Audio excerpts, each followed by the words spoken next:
बच्चों शुभोदय। आज 7वीं कक्षा पाठ अभ्यास करेंगे।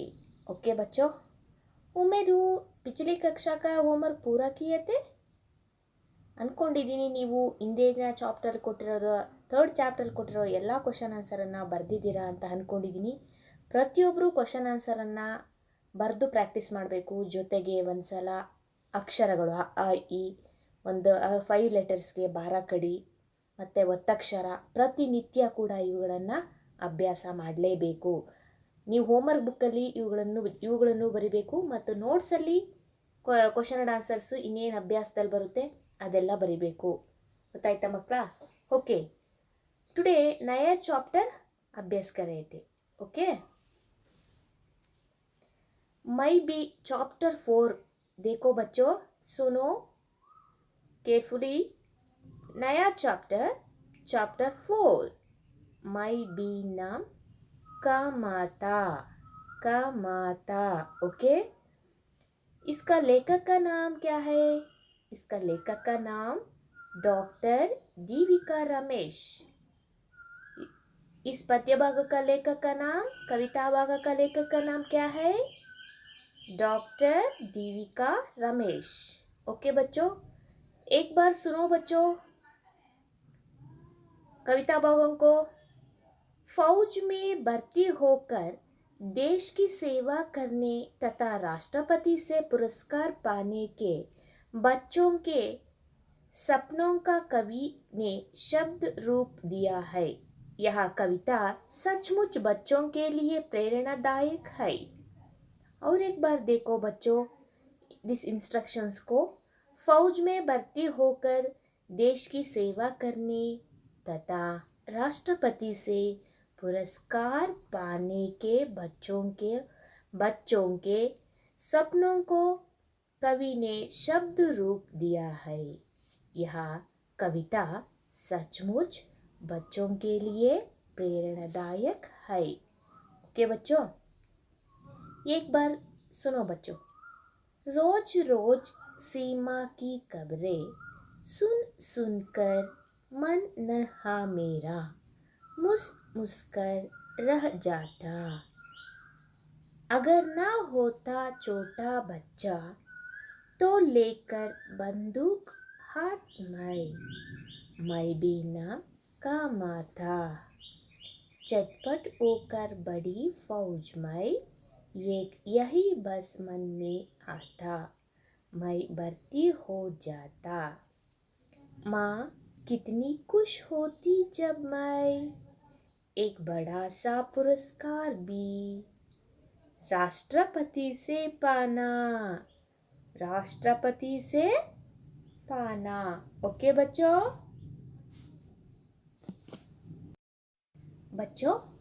इस कविता भाग का कवि परिचय देखो बच्चों। कवि परिचय इस तरह है, देखो। डॉक्टर दीविका रमेश जी हिंदी के प्रसिद्ध कवि। डॉक्टर दीविका रमेश जी हिंदी के प्रसिद्ध कवि तथा बाल साहित्यकार है। आपकी प्रसिद्ध रचना कांड कांड अग्री है। प्रस्तुत कविता आपको 101 बाल कविताएं संग्रह से ले गई है। इस पद्य भाग का इसका शीर्षक नाम क्या है? मैं भी नाम का माता। इस कविता भाग का 101 बाल कविता का संग्रह है। ओके बच्चों, ಡಾಕ್ಟರ್ ದೇವಿಕಾ ರಮೇಶ್ ಅನ್ನೋ ಕವಿಯವರು ಹಿಂದಿ ಸಾಹಿತ್ಯದಲ್ಲಿ ತುಂಬ ಪ್ರಸಿದ್ಧವಾದ ಕವಿಗಳು। ಅವರು ಮಕ್ಕಳಿಗೋಸ್ಕರ ಬಾಲ ಸಾಹಿತ್ಯಗಳನ್ನ ಬರೀತಾರೆ। ಬಾಲ ಸಾಹಿತ್ಯಕಾರ ಹೈ। ಉಸ್ ಪ್ರಸಿದ್ಧ ರಚನಾ, ಇನ್ನೊಂದು ಇವ್ರದ್ದು ಫೇಮಸ್ ಒಂದು ರಚನೆ ಇದೆ ಬರೆದಿರೋದು, ಖಂಡ್ ಖಂಡ್ ಅಗ್ಲಿ ಹೈ। ಅವ್ರ ಪ್ರಸ್ತುತ ಕವಿತಾ ಈಗ ನಿಮಗೆ ಕೊಟ್ಟಿರೋ ಅಂಥದ್ದು, ಈ ಪ್ರಸ್ತುತವಾಗಿ ನಿಮಗಿರೋ ಅಂಥದ್ದು आपके 101 ಬಾಲ್ ಕವಿತಾಯೇ ಅನ್ನೋ ಒಂದು ಸಂಗ್ರಹದಿಂದ ಒಂದು ತುಣುಕನ್ನು, ಒಂದು ಭಾಗವನ್ನು ತೆಗೆದುಕೊಂಡು ನಿಮಗೆ ಪದ್ಯ ಭಾಗವಾಗಿ, ಕವಿತಾ ಭಾಗವಾಗಿ ಇರಿಸಲಾಗಿದೆ. ओके बच्चों, देखो शब्दार्थ देखो बच्चों. रोज, रोज प्रतिदिन, रोज ಅಂದರೆ ಪ್ರತಿದಿನ್, ಎವ್ರಿ ಡೇ. ನಾಮ್ ಕಾಮಾನ, ಕಾಮ್ನಾ ಅಂದರೆ ಪ್ರಸಿದ್ಧನಾಗು, ಹೆಸರು ಗಳಿಸು, ಫೇಮಸ್ ಆಗು. ಓಕೆ, प्रसिद्ध होना. सीमा, सीमा का मतलब क्या है? सीमा का मतलब सरहद, ಗಡಿ ಪ್ರದೇಶ. ಹೌದಲ್ವಾ? ಈಗ ನಮ್ಮ ಸ್ಕೂಲು ಅದಕ್ಕೊಂದು ಗಡಿ ಇದೆ ತಾನೆ, ಕಾಂಪೌಂಡ್ ಹಾಕಿದ್ದೀವಲ್ವಾ? ಹಾಗೆ ನಮ್ಮ ದೇಶಕ್ಕೂ ಒಂದು ಗಡಿ ಇದೆ, ಫೆನ್ಸ್ ಹಾಕಿದ್ದಾರೆ. ಕೆಲವು ಕಡೆ ಹಾಕೋ ಅಂಥ ಅವಕಾಶ ಇರೋ ಕಡೆ ಫೆನ್ಸ್ ಹಾಕಿದ್ದಾರೆ. ಇನ್ನು ಕೆಲವು ಕಡೆ ಪರ್ವತ ಇದೆ, ಹೌದಲ್ವಾ? ಅದು ಸೀಮಾ ಪ್ರದೇಶ, ಗಡಿ. ಈಗ ನಿಮ್ಮ ಮನೆಗೊಂದು ಸೀಮಾ ಇರುತ್ತಲ್ವಾ, ಒಂದು ಗಡಿ ಇರುತ್ತಲ್ವಾ, ಒಂದು ಕಾಂಪೌಂಡ್ ಇರುತ್ತಲ್ವಾ, ಅದು. ಓಕೆ, सीमा मीन्स सरहद. ओके, नेक्स्ट झटपट. झटपट का हिंदी का अर्थ क्या है? झटपट शब्द का हिंदी का अर्थ तुरंत, ಬೇಗನೆ, ಕೂಡಲೇ, ಈಗಲೇ. ಓಕೆ, ಬರ್ತಿ मीन्स हिंदी का अर्थ क्या है? ಬರ್ತಿ ಶಬ್ದ का ಪ್ರವೇಶ ಪಾನ, ಅದಕ್ಕೆ ಸೇರ್ಪಡೆ ಹಾಕೋದು, ಪ್ರವೇಶ ಪಾನ. खबर, समाचार. खबर मीन्स समाचार. खबर शब्द का अर्थ समाचार, ನ್ಯೂಸ್ಗಳು, ಏನು ವಿಷಯಗಳು. ಓಕೆ, ನನ್ ಚೋಟ ಅಂದರೆ ಅಂದರೆ ಚೋಟ, ಚಿಕ್ಕೋನು. ಹೌದಲ್ವಾ? ನೀವು ಚಿಕ್ಕೋರಲ್ವಾ? ಮುಸ್ಕರ್, ಮುಸ್ಕಾರ್ತ್ ಮುಸ್ಕರ್ ರಹ ಜಾನಾ.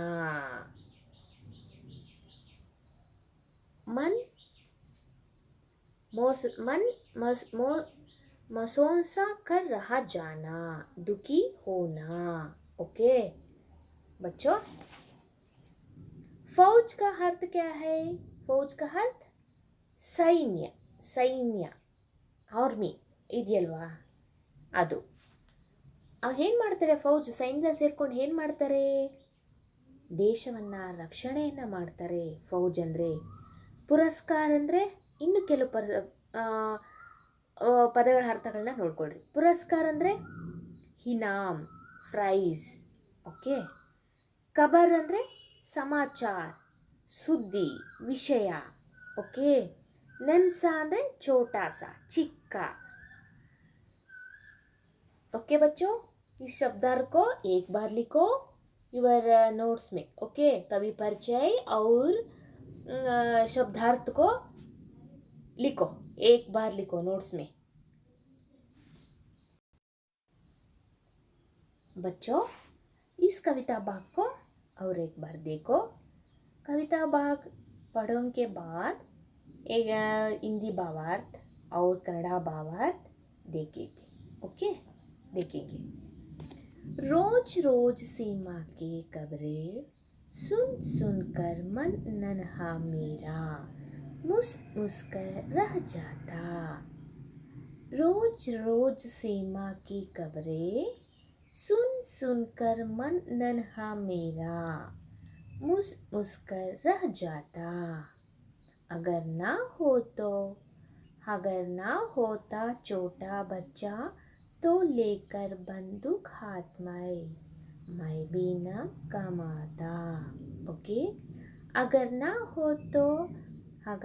होता छोटा बच्चा तो लेकर बंदूक हाथ में मैं भी न कमाता. चटपट होकर बड़ा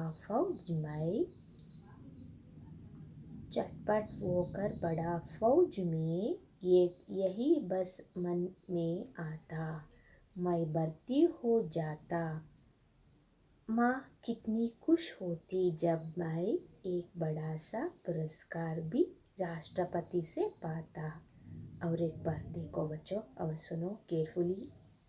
रोज रोज सीमा की खबरें सुन सुनकर मन नन्हा मेरा मुस्कर रह जाता.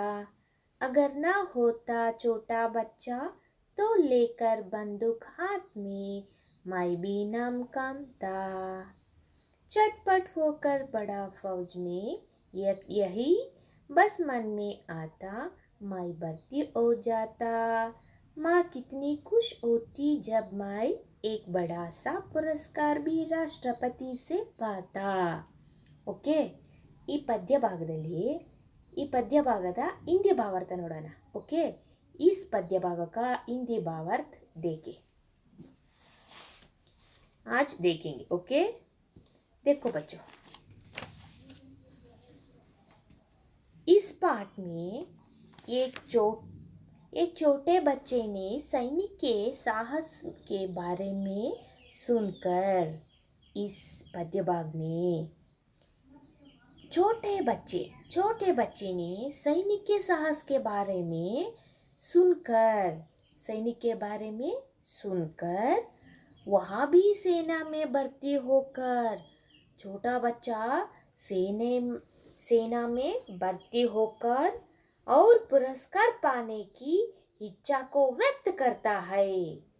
सेना के भर्ती होकर पुरस्कार पाने की प्राइज तಗೊಳ್ಳೋದಿಕ್ಕೆ इच्छा होकर व्यक्त करता है छोटा बच्चा. सुनो, छोटा बच्चा, बड़े बच्चा नहीं, छोटा बच्चा.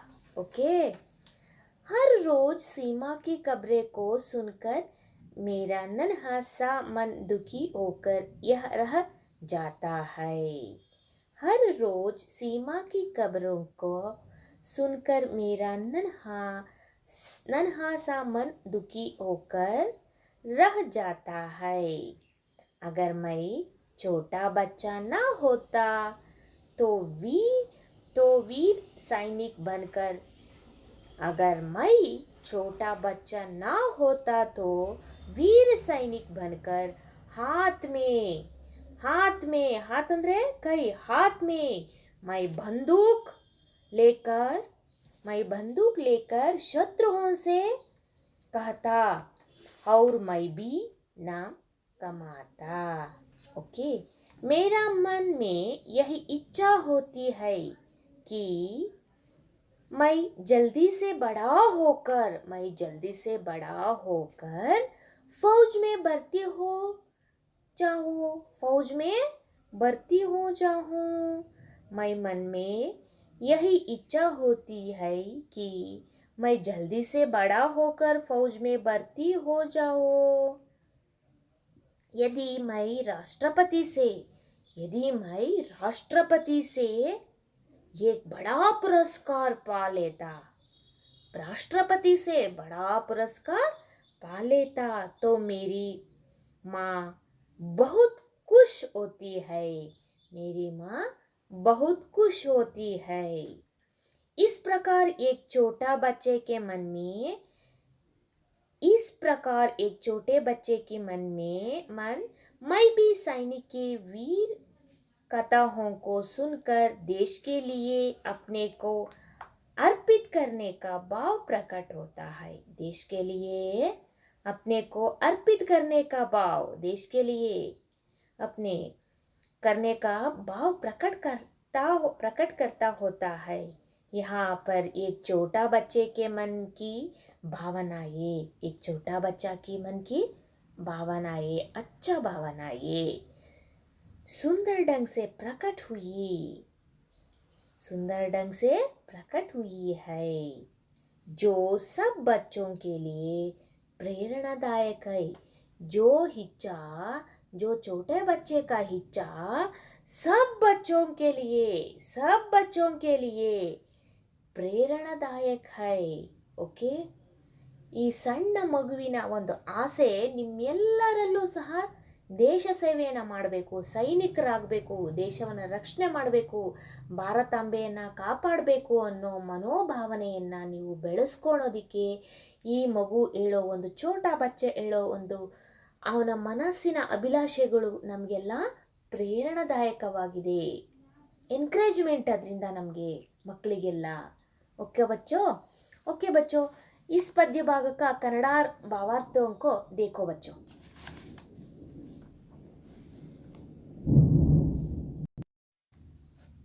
ಮಕ್ಕಳೇ, ಬಚ್ಚೋ, ಈ ಪದ್ಯ ಭಾಗದ ಕನ್ನಡ ಭಾವಾರ್ಥವನ್ನು ನೋಡೋಣ.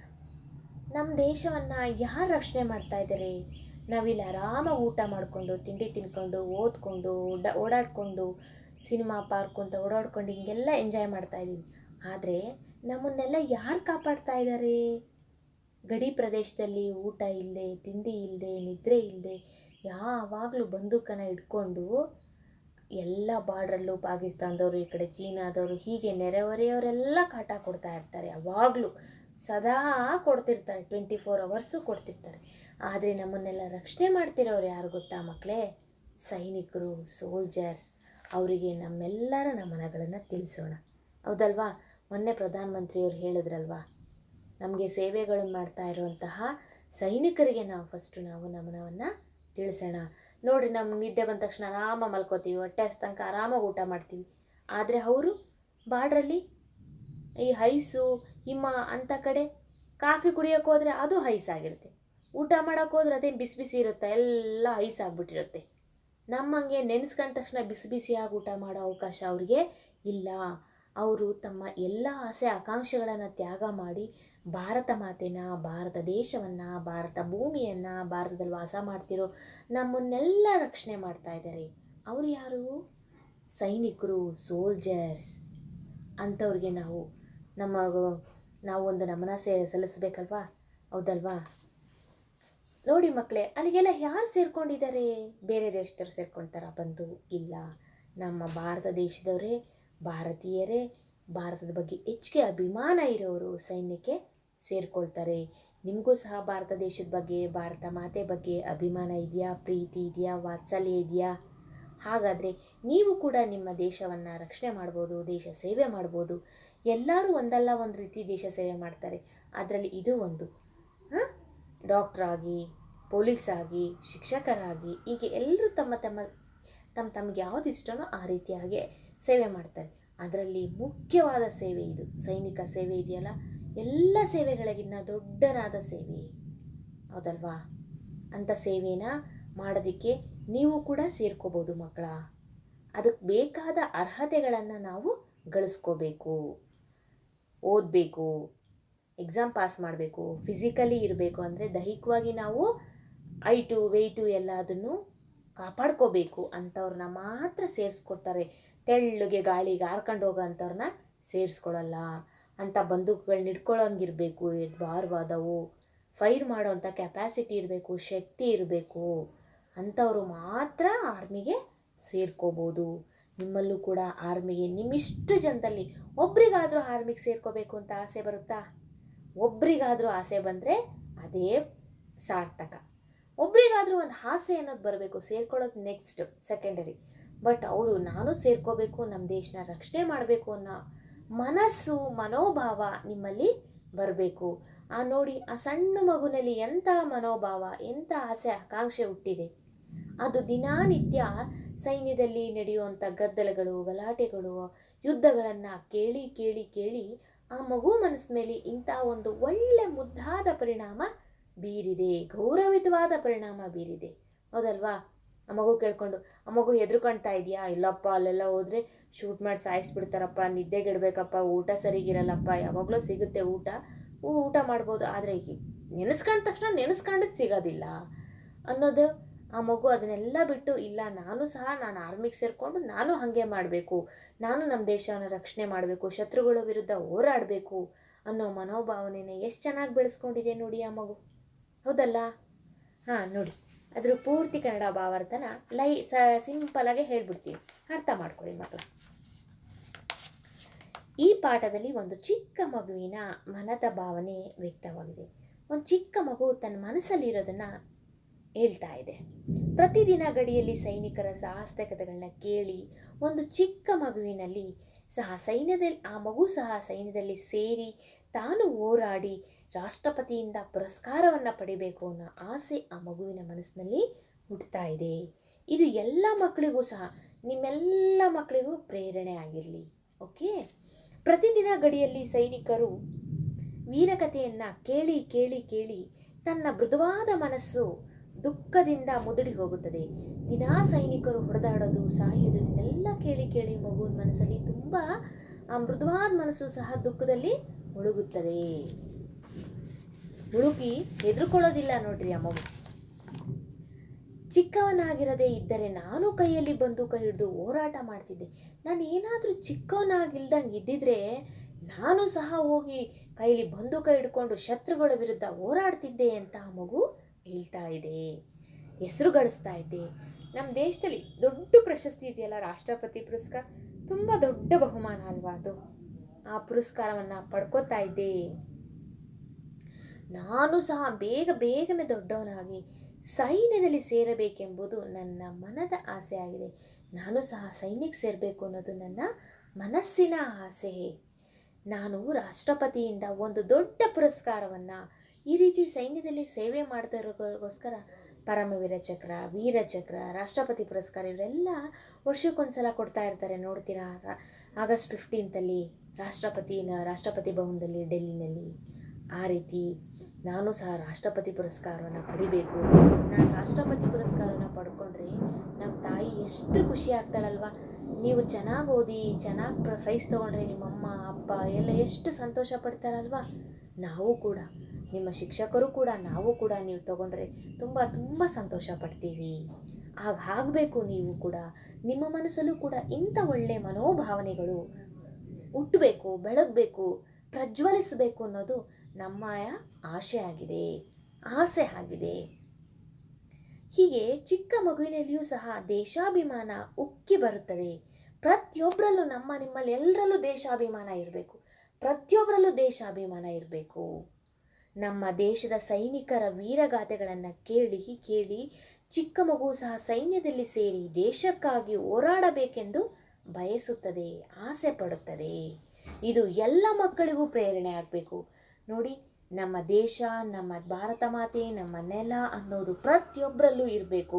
ಹಾಗಿದ್ದಾಗ ಮಾತ್ರ ನಾವು ನಮ್ಮ ಇಡೀ ಪ್ರಪಂಚದಲ್ಲಿದ್ದೇ ನಮ್ಮ ದೇಶ ಕೂಡ ಒಂದು ದೊಡ್ಡ ದೇಶ ಆಗಿ ಬೆಳೆಯೋಕ್ಕೆ ಸಾಧ್ಯ. ನಾವು ಚೆನ್ನಾಗಿ ಓದ್ಬಿಟ್ಟು ಬೇರೆ ದೇಶಕ್ಕೆ ಹೋಗಿ ಕೆಲಸ ಮಾಡೋದಲ್ಲ. ನೋಡಿ, ಎಷ್ಟೋ ಜನನ ನೋಡ್ತಾ ಇದ್ದೀವಿ, ಈಗೆಲ್ಲ ವಾಪಸ್ ಬರ್ತಾ ಇದ್ದಾರೆ. ಕರೋನಾ ಅಂತ ಈಗೆಲ್ಲ ವಾಪಸ್ ಬರ್ತಾ ಇದ್ದಾರೆ. ಎಲ್ಲ ಅವರು ಕಳಿಸ್ತಾ ಇದ್ದಾರೆ, ಇವರು ಬರ್ತಾ ಇದ್ದಾರೆ. ಆದರೆ ಆವಾಗ ಚೆನ್ನಾಗಿ ಇಲ್ಲೇ ಫೆಸಿಲಿಟೀಸು, ನಮ್ಮ ಭಾರತ ದೇಶ ಕೊಡುವಂಥ ಎಲ್ಲ ಫೆಸಿಲಿಟೀಸ್ಗಳನ್ನ ಬಳಸ್ಕೊಂಡು ಚೆನ್ನಾಗಿ ಓದಿ ಒಳ್ಳೆ ಎಕ್ಸ್ಪರ್ಟ್ಸ್ ಆಗಿ ನಮ್ಮ ದೇಶದ ಸೇವೆ ಮಾಡಿದ್ಬಿಟ್ಟು ಬೇರೆ ದೇಶಕ್ಕೆ ಹೋದರು. ಏನಕ್ಕೆ? ಸಂಬಳ 4 ಕಾಸು ಜಾಸ್ತಿ ಕೊಡ್ತಾರೆ ಅಂತ. ಅಲ್ಲಿ ಕೊಡೋ ಖರ್ಚಿಗೆ ಅವ್ರು ಕೊಡೋ ಸಂಬಳಕ್ಕೆ ಅಲ್ಲಿರೋ ಖರ್ಚಿಗೆ ಕರೆಕ್ಟ್ ಆಗುತ್ತೆ. ಆದರೂ ಏನೋ ಫಾರಿನ್ಗೆ ಹೋಗಿದ್ದೀನಿ ಅನ್ನೋ ಒಂದು ಕೆಟ್ಟ ಆಸೆಗೋಸ್ಕರ ಎಲ್ಲರೂ ಫಾರಿನ್ಗೆ ಹೋದರು. ಎಲ್ಲ ಹೋಗಿ ಅಲ್ಲಿ ಸೆಟ್ಲ್ ಆದರು. ನಮ್ಮ ದೇಶದ ವಿದ್ಯೆನ, ನಮ್ಮ ದೇಶ ಕೊಟ್ಟಿರೋ ವಿದ್ಯೆನೆಲ್ಲ ನಮ್ಮ ದೇಶದಿಂದ ಸಂಪಾದಿಸ್ಕೊಂಡಿರೋ ನಾಲೆಡ್ಜ್ ಎಲ್ಲ ಬೇರೆ ದೇಶಕ್ಕೆ ಹೋದರು. ಅವರು ದುಡ್ಡು ಕೊಟ್ಟು ಕೊಂಡ್ಕೊಂಡು ಅವರು ಅಭಿವೃದ್ಧಿ ಆದರು. ಅವರು ಇಡೀ ಪ್ರಪಂಚದಲ್ಲಿ ನಂಬರ್ 1 ಆದರು. ಹಾಗೆ ಮಾಡದೆ ನಾವು ಅಲ್ಲಿ ಓದಿ ಬೆಳೆದಿದ್ರ? ಇಲ್ಲ. ಅನ್ನ ಕೊಟ್ಟಿದ್ದು ನಮ್ಮ ದೇಶ, ವಿದ್ಯೆ ಕೊಟ್ಟಿದ್ದು ನಮ್ಮ ದೇಶ, ನಾಲೆಡ್ಜ್ ಕೊಟ್ಟಿದ್ದು ನಮ್ಮ ದೇಶ. ಹಾಗಾದರೆ ಸೇವೆ ಮಾತ್ರ ಯಾಕೆ ಬೇರೆ ದೇಶಕ್ಕೆ? ಸೇವೆ ಕೂಡ ನಮ್ಮ ದೇಶಕ್ಕೆ ಬೇಕಲ್ವಾ? ಹಾಗೆ ನೀವು ಕೂಡ ಸೇವೆನ ನಮ್ಮ ದೇಶಕ್ಕೆ ಮಾಡಬೇಕು, ಹೌದಲ್ಲ? ಅದೇ ಮನೋಭಾವನೆನ ನೀವು ಬೆಳೆಸ್ಕೋಬೇಕು. ಓಕೆ ಬಚ್ಚೋ, ಥ್ಯಾಂಕ್ ಯು.